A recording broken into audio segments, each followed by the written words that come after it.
Management of cooperative society. അതായത് cooperative സൊസൈറ്റീസിൻ്റെ management.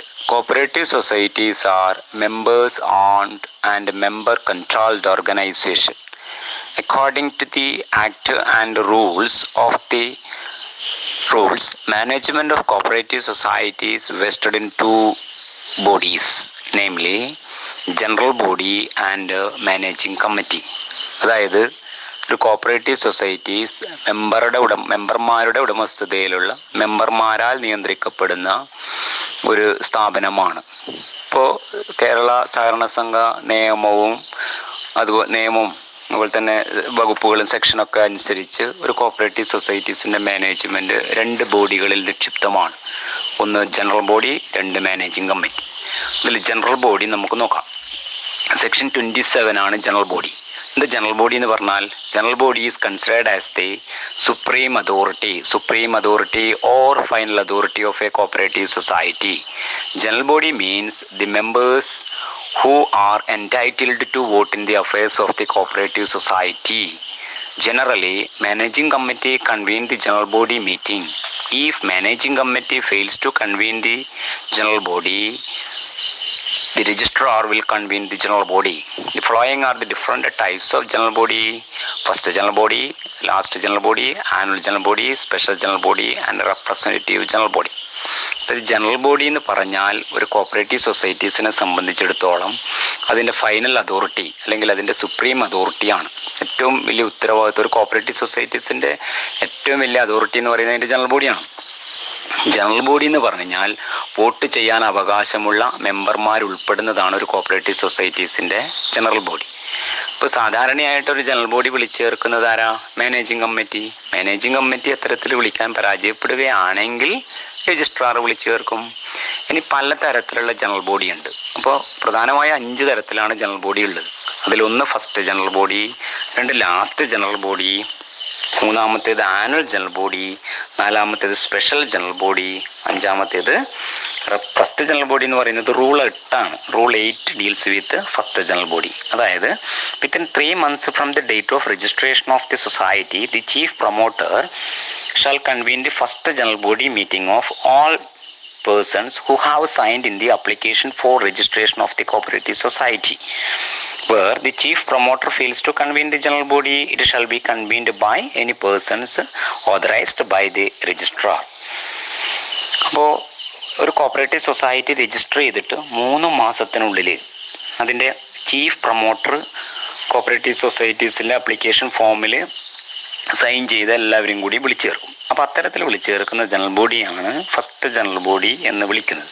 ഇപ്പോൾ ഫസ്റ്റ് ജനറൽ ബോഡി വിളിക്കുന്നതിൽ ചീഫ് പ്രൊമോട്ടർ പരാജയപ്പെടുകയാണെങ്കിൽ അത് ഏതെങ്കിലും രജിസ്ട്രാർ ഉത്തരവാദിത്തപ്പെടുത്തുന്ന അതിലുള്ള ഏതെങ്കിലും വ്യക്തിക്ക് ഫസ്റ്റ് ജനറൽ ബോഡി മീറ്റിംഗ് വിളിച്ചു ചേർക്കാൻ വേണ്ടിയിട്ട് പറ്റും. അപ്പോൾ ഫസ്റ്റ് ജനറൽ ബോഡി മീറ്റിങ്ങിൽ എന്തിനാണ് വേണ്ടിയിട്ടാണ് വിളിച്ചു ചേർക്കുന്നത്? എന്തൊക്കെ ബിസിനസ്സാണ് ഇവിടെ ട്രാൻസാക്ട് ചെയ്യുക? ഒന്ന് election of the president for the meeting. രണ്ടാമത്തേത് admission of members and allotment of shares. Member admit ചെയ്യാനും ഷെയർ അലോട്ട് ചെയ്യാനും. 3 receiving the statements of accounts.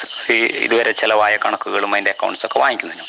Next any other matters connected with the working of the society. Cooperative സൊസൈറ്റീസിൻ്റെ മറ്റു കണക്കുകളൊക്കെ നോക്കാൻ വേണ്ടിയിട്ട്. ഇനി 2-ാമത്തെ ജനറൽ ബോഡിയാണ് ലാസ്റ്റ് ജനറൽ ബോഡി. ഈ ലാസ്റ്റ് ജനറൽ ബോഡി വിളിച്ചു ചേർക്കുന്നത് the last general body meeting of a cooperative societies convened by liquidator after the completion of the liquidation procedures. ഒരു കോപ്പറേറ്റീവ് സൊസൈറ്റി പിരിച്ചു വിട്ടതിന് ശേഷം, അതായത് പിരിച്ചു വിടാൻ വേണ്ടിയിട്ട് എല്ലാം ക്ലിയർ ആയി കഴിഞ്ഞാൽ, നമുക്ക് ലിക്വിഡേഷൻ പിന്നീട് പഠിക്കാനുണ്ട്. അപ്പോൾ ലിക്വിഡേഷൻ പ്രൊസീജിയേഴ്സ് എല്ലാം കഴിഞ്ഞു കഴിഞ്ഞാൽ ഒരു കോപ്പറേറ്റീവ് സൊസൈറ്റീസിൻ്റെ എല്ലാവരും വിളിച്ചിട്ട് കോപ്പറേറ്റീവ് സൊസൈറ്റി പിരിച്ചു വിട്ടതായിട്ട് ലിക്വിഡേറ്റർ വിളിച്ചു ചേർക്കുന്ന ജനറൽ ബോഡീനെയാണ് ലാസ്റ്റ് ജനറൽ ബോഡി എന്ന് വിളിക്കുക.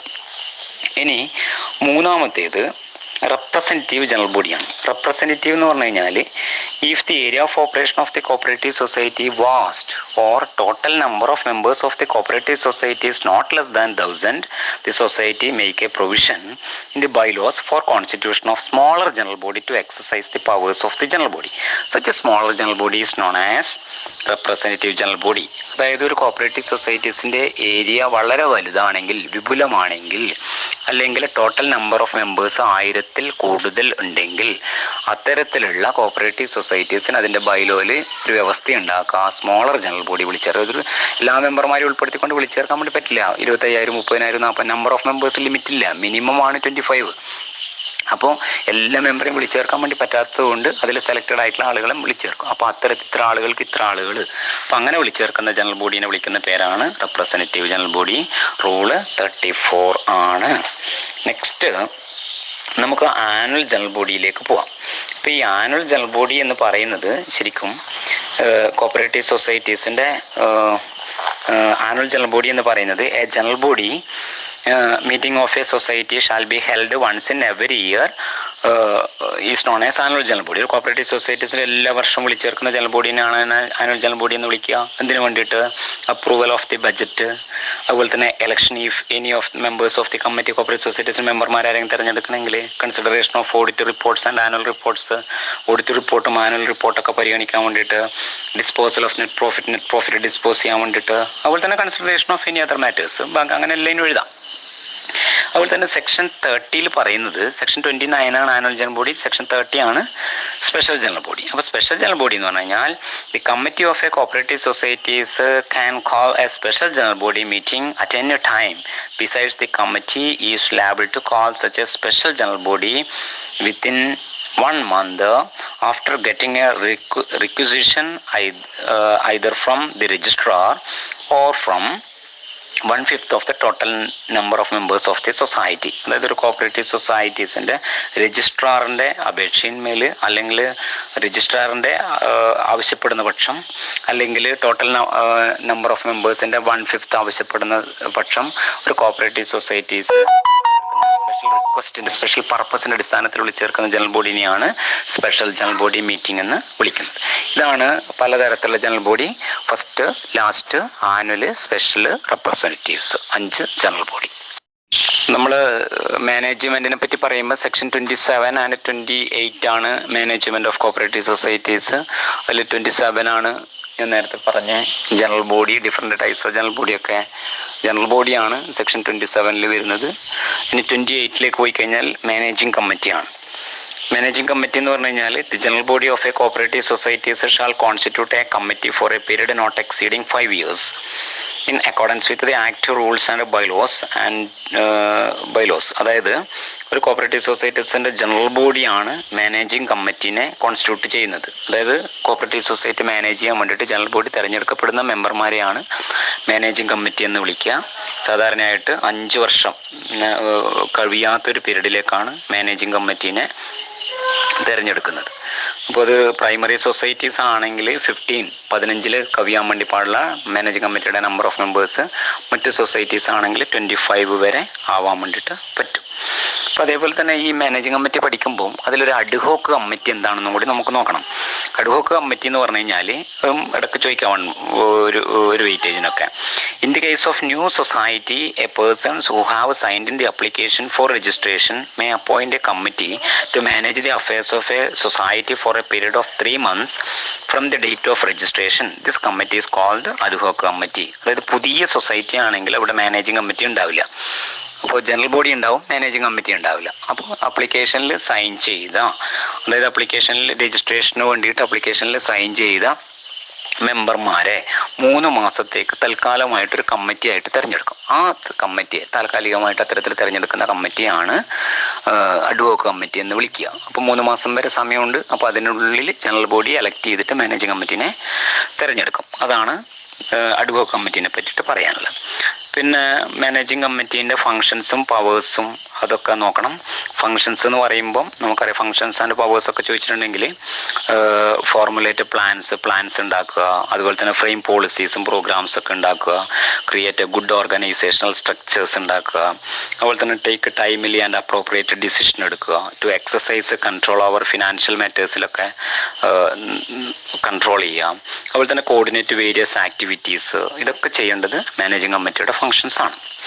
പവേഴ്സ് ചോദിച്ചിട്ടുണ്ടെങ്കിൽ എലക്ഷൻ ഓഫ് ഓഫീസ് ബെയറേഴ്സിനെ തിരഞ്ഞെടുക്കുക, admission of members, allotment of shares കൊടുക്കുക, അതുപോലെ തന്നെ റേസ് നെസസറി ഫണ്ട് കണ്ടെത്തുക, ജനറൽ ബോഡി മീറ്റിംഗ് കൺവീൻ ചെയ്യുക, അപ്പോയിൻമെൻറ്റ് കൺട്രോൾ സൂപ്പർവൈസർ സ്റ്റാഫിനെയൊക്കെ നിയമിക്കുകയൊക്കെ ചെയ്യുക, അതുപോലെ തന്നെ സബ് കമ്മിറ്റീനെ കോൺസ്റ്റിറ്റ്യൂട്ട് ചെയ്യുക, approval of to approve transfer and withdrawal of shares, share transfer ചെയ്യാനും വിഡ്രോ ചെയ്യാനൊക്കെ ഇത് ചെയ്യുക, അതുപോലെ തന്നെ decide how to invest the funds of the cooperative സൊസൈറ്റീസിൻ്റെ ഫണ്ട് എങ്ങനെ ഇൻവെസ്റ്റ് ചെയ്യണം അതൊക്കെ തീരുമാനിക്കും. ഇതൊക്കെ മാനേജിങ് കമ്മിറ്റിയുടെ പവേഴ്സാണ്. ഇനി ഈ മാനേജിങ് കമ്മിറ്റി ചില സമയത്ത് ഡിസ്ക്വാളിഫൈഡ് ആയി പോകും. അതായത് ഏതൊക്കെ സമയത്ത് മാനേജിങ് കമ്മിറ്റി ഡിസ്ക്വാളിഫൈഡ് ആയി പോകുക എന്ന് പറഞ്ഞു കഴിഞ്ഞാൽ, if the members of a committee of a if the members of the committee of another society the same type or different type. അതായത് if he's a committee member of an another society or the same type or different type. അതായത് ഒരു cooperative സൊസൈറ്റീസിലെ committee member ആയിരിക്കുക അയാൾ മറ്റൊരു cooperative സൊസൈറ്റീസിൽ committee member ആയിരിക്കാൻ വേണ്ടിയിട്ട് പാടില്ല. അത് അതേപോലെ തന്നെ സൊസൈറ്റീസിലോ മറ്റു സൊസൈറ്റീസിലോ ആയാൽ ഡിസ്ക്വാളിഫൈഡ് ആയി പോകും. അതുപോലെ തന്നെ he's in default in any society in respect of loan taken in which he's to does surety. അതായത് കോപ്പറേറ്റീവ് സൊസൈറ്റീസിന് ലോൺ എടുത്തിട്ട് ലോൺ തിരിച്ചടക്കാതിരിക്കുകയോ, അതുപോലെ തന്നെ പിന്നെ ജാമ്യം നിന്നിട്ട് അയാൾ തിരിച്ചടച്ചിട്ടില്ലെങ്കിലും കോപ്പറേറ്റീവ് സൊസൈറ്റീസിന് അയാൾ ഡിസ്ക്വാളിഫൈഡ് ആയി പോകും. അതുപോലെ തന്നെ ഈ fees A near relative or paid employee ആയിരിക്കാൻ വേണ്ടിയിട്ട് പാടില്ല. അയാൾ അടുത്ത ബന്ധു, അതുപോലെ തന്നെ പെയ്ഡ് റിലേറ്റീവ് അങ്ങനെയൊന്നും ആകാൻ വേണ്ടിയിട്ട് പാടില്ല. അതുപോലെ തന്നെ മൈനർ ആയിരിക്കാൻ വേണ്ടി പാടില്ല. നോമിനൽ മെമ്പർ ആണെങ്കിൽ ഡിസ്ക്വാളിഫിക്കേഷനാണ്. ഡഫ്, ബ്ലൈൻഡ് അങ്ങനെയുള്ള ആളായിരിക്കാൻ വേണ്ടി പാടില്ല. അതേപോലെയുള്ള സെയിം ബിസിനസ് നടത്തുന്ന ആളായിരിക്കാൻ വേണ്ടിയിട്ട് പാടില്ല. അതുപോലെ തന്നെ പിന്നെ അങ്ങനെയുള്ള കാര്യങ്ങൾ, സർചാർജ് 68 പ്രകാരം സർചാർജ് ചെയ്യപ്പെട്ടിട്ടുള്ള വ്യക്തി ആയിരിക്കാൻ വേണ്ടി പാടില്ല. ഇതൊക്കെ കോപ്പറേറ്റീവ് സൊസൈറ്റീസിൻ്റെ മാനേജിങ് കമ്മിറ്റിയുടെ ഡിസ്ക്വാളിഫിക്കേഷൻ ആണ്. ഇനി മാനേജ്മെൻറ്റിൽ പഠിക്കാനുള്ള ഒരു കാര്യം കൂടിയുണ്ട്, അതായത് election procedures of managing committee. ഈ മാനേജിങ് കമ്മിറ്റീനെ ഇലക്ഷനിൽ എങ്ങനെയാണ് തിരഞ്ഞെടുക്കപ്പെടുക. അപ്പോൾ അതിൽ സെക്ഷൻ 28B എന്താണെന്ന് നമുക്ക് നോക്കണം. എന്നാലേ നമുക്ക് ഇലക്ഷൻ പ്രൊസീജിയറിലേക്ക് പോകാൻ വേണ്ടി പറ്റും. സെക്ഷൻ 28Bയിൽ പറയുന്നത് സ്റ്റേറ്റ് കോപ്പറേറ്റീവ് ഇലക്ഷൻ കമ്മീഷനാണ്. അതായത് എന്താ state cooperative election commission? The government shall by notification in the official gazette constitute a state cooperative election commission for the supervision, direction and control of the conduct of election of the committee of accredited apex central federal societies in the state. ഇത് government ഗസറ്റിൽ വിജ്ഞാപനം പുറപ്പെടുവിച്ചുകൊണ്ട് state cooperative election കമ്മീഷനെ constitute ചെയ്യും. എന്തിനു വേണ്ടിയിട്ട്? ഈ cooperative സൊസൈറ്റീസിൻ്റെ election നടത്താൻ വേണ്ടിയിട്ട്, കൺട്രോൾ ചെയ്യാൻ വേണ്ടിയിട്ട്, നിയന്ത്രിക്കാനൊക്കെ വേണ്ടിയിട്ട് സ്റ്റേറ്റ് കോപ്പറേറ്റീവ് ഇലക്ഷൻ കമ്മീഷനെ കോൺസ്റ്റിറ്റ്യൂട്ട് ചെയ്യും. അപ്പോൾ ഈ സാധാരണയായിട്ട് ഈ സ്റ്റേറ്റ് കോപ്പറേറ്റീവ് ഇലക്ഷൻ കമ്മീഷൻ്റെ പീരീഡും 5 വർഷം തന്നെ ആയിരിക്കും. അപ്പോൾ അതിൻ്റെ ഇലക്ഷൻ പ്രൊസീജിയേഴ്സ് എന്ന് പറയുന്നത് 10 ആണുള്ളത്. ഒന്നാമത്തെ ഡിസിഷൻ ടു കണ്ടക്ട് ഇലക്ഷൻ ആണ്.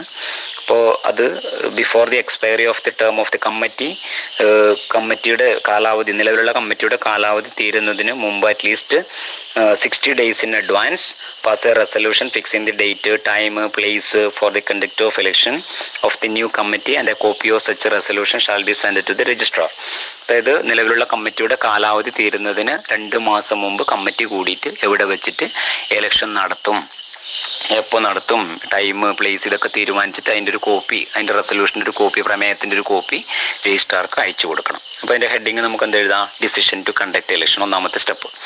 അങ്ങനെ ഡിസിഷൻ എടുത്തു കഴിഞ്ഞാൽ രണ്ടാമത്തെ അപ്പോയിൻമെൻറ്റ് ഓഫ് റിട്ടേണിംഗ് ഓഫീസറാണ്. രണ്ടാമത്തെ സ്റ്റെപ്പ് എന്താണ്? Appointment of returning officer. Upon receipt of resolution, the registrar may appoint the returning officer for conduct of election.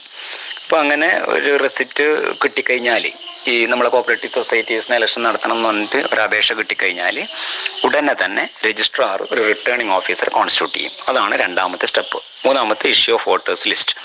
The returning officer prepare the preliminary voters list and invite objection if any within 3 days and publish the final voters list 10 days prior to the date of election. അതായത് ആദ്യം returning officer നമ്മുടെ സംഘത്തിൽ വന്നിട്ട് ഒരു preliminary voters list തയ്യാറാക്കും. എന്നിട്ട് ആർക്കെങ്കിലും ആക്ഷേപങ്ങളോ പരാതിയോ എന്തെങ്കിലും ഉണ്ടെങ്കിൽ അത് ക്ഷണിക്കും. അത് ക്ഷണിച്ചതിന് ശേഷം ഫൈനൽ വോട്ടേഴ്സ് ലിസ്റ്റ് തയ്യാറാക്കും. നെക്സ്റ്റ് അങ്ങനെ വോട്ടേഴ്സ് ലിസ്റ്റ് തയ്യാറാക്കി കഴിഞ്ഞാൽ അടുത്ത സ്റ്റെപ്പ്, നാലാമത്തെ സ്റ്റെപ്പ് ഇഷ്യൂ ഓഫ് ഇലക്ഷൻ നോട്ടീസാണ്.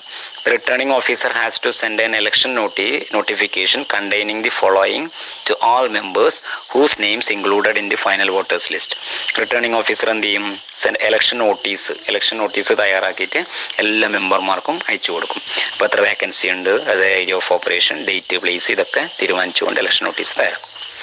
അഞ്ചാമത്തെ ഫയലിംഗ് ഓഫ് നോമിനേഷനാണ്. നോമിനേഷൻ പേപ്പേഴ്സ് കൊടുക്കാൻ വേണ്ടി പറ്റും, ഏത് വ്യക്തിക്ക് വേണമെങ്കിലും കൊടുക്കാൻ വേണ്ടി പറ്റും. ആറാമത്തെ nomination paper, scrutiny of nomination papers scrutinise ചെയ്യും. അപ്പോൾ അഞ്ചാമത്തെ ഫയലിംഗ് ഓഫ് നോമിനേഷനാണ് പറഞ്ഞത്. Nomination papers of the proposed candidate shall be presented before the returning officer on the date mentioned in the election notice. Election നോട്ടീസിൽ പറഞ്ഞ സമയത്ത് nomination papers ആരാണോ മത്സരിക്കാൻ ഉദ്ദേശിക്കുന്നത് അവർക്ക് സബ്മിറ്റ് ചെയ്യാൻ വേണ്ടിയിട്ട് പറ്റും. അതാണ് 5. 6 സ്ക്രൂട്ടനി ഓഫ് നോമിനേഷൻ പേപ്പേഴ്സ് ആണ്. The returning officer should examine the nomination papers on the date mentioned in the election notice. The candidate or proposer seconder may present at the time of scrutiny. അപ്പോൾ nomination papers returning officer scrutinise ചെയ്യുകയും election നോട്ടീസിൽ പറഞ്ഞ ഡേറ്റിനെ, അപ്പോൾ ആ സമയത്ത് ഈ കാൻഡിഡേറ്റിനോ പ്രപ്പോസർക്കോ ഇവർക്കൊക്കെ പോകാൻ വേണ്ടി പറ്റും. അപ്പോൾ അതുപോലെ തന്നെ he may reject the nomination papers on the valid reason which should be recorded. ഏതെങ്കിലും കാരണവശാൽ ഇലക്ഷൻ ഇത് റിജക്റ്റ് ചെയ്യുകയാണെങ്കിൽ, ഈ നോമിനേഷൻ പേപ്പർ റിജക്റ്റ് ചെയ്യുകയാണെങ്കിൽ അത് കാരണസഹിതം റെക്കോർഡ് ചെയ്യപ്പെടുകയും ചെയ്യും. 7ാമത്തെ സ്റ്റെപ്പ് എന്ന് പറയുന്നത് പബ്ലിക്കേഷൻ ഓഫ് വാലിഡ് നോമിനേഷൻ ആണ്. The returning officer publish the valid nomination on the notice board of the cooperative societies എന്ന് പറയുന്നത്. അതായത് കോപ്പറേറ്റീവ് സൊസൈറ്റീസിൽ ആരെല്ലാമാണോ ഈ സ്ക്രൂട്ടിനി ഒക്കെ കഴിഞ്ഞ് കഴിഞ്ഞാൽ വാലിഡ് ആയിട്ടുള്ള നോമിനേഷൻ പേപ്പേഴ്സ് പബ്ലിഷ് ചെയ്യും. അതിനുശേഷം വിഡ്രോവൽ ഓഫ് നോമിനേഷൻ പേപ്പേഴ്സ് ആണ്. The candidate may withdraw the nomination at any time after the presentation of his nomination papers. അതായത് കാൻഡിഡേറ്റിന് ഈ നോമിനേഷൻ പേപ്പേഴ്സ് സബ്മിറ്റ് ചെയ്ത് കഴിഞ്ഞാൽ എപ്പോൾ വേണമെങ്കിലും നമുക്ക് എന്ത് ചെയ്യാൻ വേണ്ടി പറ്റും? നോമിനേഷൻ പേപ്പേഴ്സ് പിൻവലിക്കാൻ വേണ്ടിയിട്ട് പറ്റും. വിഡ്രോവൽ ഓഫ് നോമിനേഷൻ ചെയ്യാൻ വേണ്ടിയിട്ട് പറ്റും. നെക്സ്റ്റ് 9ാമത്തെ സ്റ്റെപ്പ് എന്ന് പറയുന്നത് പോളിംഗ് ആണ്. ഈ നമ്പർ ഓഫ് കാൻഡിഡേറ്റ്സ് അതായത് whose nominations are valid exceeds the number of അതായത് elected for any areas the returning officer shall arrange for conducting the poll on the date fixed for the purpose. അതായത് നമ്മൾ ഇപ്പോൾ 9 ആളെ തിരഞ്ഞെടുക്കേണ്ടത് 9 അപേക്ഷയെ വരുന്നുള്ളൂ എങ്കിൽ നമുക്കവിടെ ഇലക്ഷൻ ആവശ്യമില്ല. അതിൽ കൂടുതൽ വരുന്നതാണെങ്കിൽ ഇലക്ഷന് വേണ്ടിയിട്ടുള്ള അറേഞ്ച്മെൻറ്റ്സ് ഒക്കെ ഇദ്ദേഹം നടത്തും, റിട്ടേണിംഗ് ഓഫീസർ നടത്തും. അതാണ് പോളിംഗ് എന്നുള്ള സ്റ്റെപ്പിൽ എഴുതേണ്ടത്. Last counting of votes shall be counted by the supervision of the returning officer. Each candidate and his agent has the right to present at the time of counting. അതായത് vote എണ്ണുന്ന സമയത്ത് നമുക്ക്, അതായത് കാൻഡിഡേറ്റിന് അദ്ദേഹത്തിൻ്റെ ഏജൻറ്റിനൊക്കെ present ചെയ്യാൻ വേണ്ടിയിട്ട് പറ്റും. അതുപോലെ തന്നെ at the close of counting കഴിഞ്ഞ് കഴിഞ്ഞാൽ the result shall be recorded in the minutes ബുക്കിൽ രേഖപ്പെടുത്തി വെക്കും. It should be notified in the notice board of the cooperative societies. Notice ബോർഡിൽ ഇടുകയും ചെയ്യും.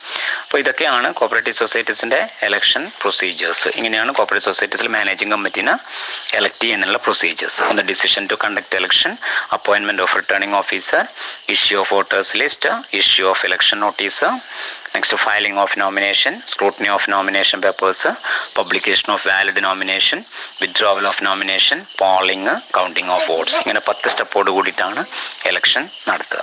അതുപോലെ തന്നെ അതിൽ ഈ പഠിക്കേണ്ട വേറൊരു കാര്യം എന്ന് പറഞ്ഞാൽ കോറം. എന്താണ് കോറം എന്ന് മനസ്സിലാക്കി വെക്കണം. കോറം എന്ന് പറഞ്ഞാൽ minimum number of members required for A valid meeting. ഒരു മീറ്റിങ്ങിൽ പങ്കെടുക്കേണ്ട മിനിമം നമ്പർ ഓഫ് മെമ്പേഴ്സ് ഉണ്ട്, അതിനെയാണ് കോറം എന്ന് വിളിക്കുന്നത്. അപ്പോൾ ജനറൽ ബോഡി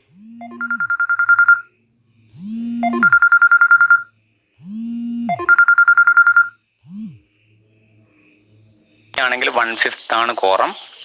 മാനേജിംഗ് കമ്മിറ്റി ആണെങ്കിൽ 50% ആണ് കോറം. അതും കൂടി ഓർമ്മിച്ച് വെക്കണം. അതായത് ടോട്ടൽ നമ്പർ ഓഫ് മെമ്പേഴ്സിൻ്റെ 1/5 ഉണ്ടെങ്കിൽ കോറായി ജനറൽ ബോഡി വിളിക്കുമ്പോൾ. അതുപോലെ തന്നെ മാനേജിംഗ് കമ്മിറ്റിയെ വിളിക്കുന്നുണ്ടെങ്കിൽ 50% വേണം. അതായത് 50% ആളുകൾ മാനേജിംഗ് കമ്മിറ്റി ഉണ്ടായിരിക്കണം. ചുരുങ്ങിയത് വേണം. പിന്നെ അജണ്ട എന്ന് പറഞ്ഞു കഴിഞ്ഞാൽ അജണ്ട എന്ന് പറഞ്ഞു കഴിഞ്ഞാൽ agenda refers to the business to be transacted at the meeting. അതായത് മീറ്റിങ്ങിന് ട്രാൻസാക്ട് ചെയ്യേണ്ട, അതായത് നമ്മൾ മീറ്റിങ്ങിൽ എന്ത് കാര്യങ്ങളാണ് ചർച്ച ചെയ്യുന്നത് അതിനെയാണ് അജണ്ട എന്ന് വിളിക്കുക. അതുപോലെ തന്നെ മിനിറ്റ്സ് ബുക്ക്, ഇതൊക്കെ ഒരു മാർക്കിന് ചോദിക്കാം. മിനിറ്റ്സ് ബുക്ക് അതായത് ഇറ്റ് ഈസ് ദി ഈ മിനിറ്റ്സ് ബുക്ക് തയ്യാറാക്കേണ്ട ഡ്യൂട്ടി എന്ന് പറയുന്നത് സെക്രട്ടറിയുടെ ഇതാണ്. മിനിറ്റ്സ് ബുക്ക് എന്ന് പറഞ്ഞു കഴിഞ്ഞാൽ എന്തിനു വേണ്ടിയിട്ടാണ്? അതായത് minutes book used for recording the proceedings of the മീറ്റിങ്ങിൻ്റെ കാര്യങ്ങളൊക്കെ രേഖപ്പെടുത്തി വെക്കുന്നതിന് വേണ്ടിയിട്ട് ഉപയോഗിക്കുന്ന ബുക്കിനെയാണ് മിനിറ്റ്സ് ബുക്ക് എന്ന് വിളിക്കുക. പിന്നെ ചീഫ് എക്സിക്യൂട്ടീവ് ചോദിച്ചിട്ടുണ്ടെങ്കിൽ സെക്രട്ടറിയാണ്. കോഓപ്പറേറ്റീവ് സൊസൈറ്റീസിൻ്റെ ചീഫ് എക്സിക്യൂട്ടീവ് ആരാണെന്ന് വൺ വേർഡിന് ചോദിച്ചിട്ടുണ്ടെങ്കിൽ സെക്രട്ടറിയാണ്.